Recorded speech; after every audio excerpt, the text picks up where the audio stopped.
बोला सूरज देव महाराज की।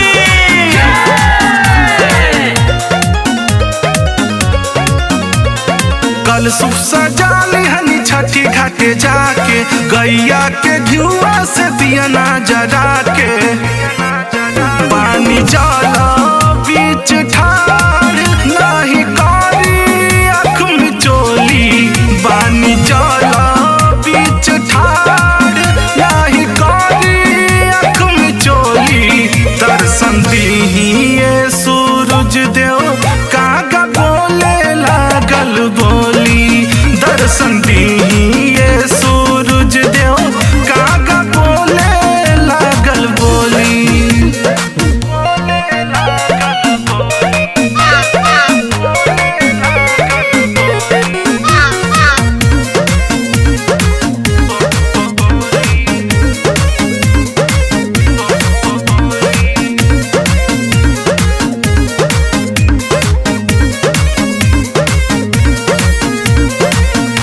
भूखे पिया से कब से जो तानी राह तनी निगाह फेरी जी, बानी बेअकुल नहीं सुना तानी राह परवाह करी जी, आके छा जाई चहुओर कहीं नहीं रउआ डोली, आके छा जाई चहुओर कहीं नहीं रउआ डोली, दर्शन दीहिए सूरज देव कागा बोले लागल बोली, दर्शन दीहिए सूरज देव कागा बोले लागल बोली।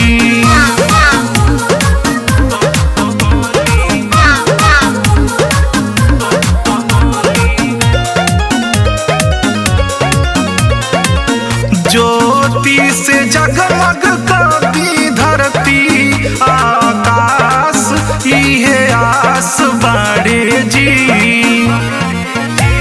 इस लोक अंजन मुकेश पिया जी के साथ हमारा पास बाड़े जी,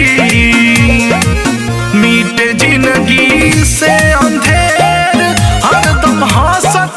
रहे टोली, मीटे जिंदगी से अंधेर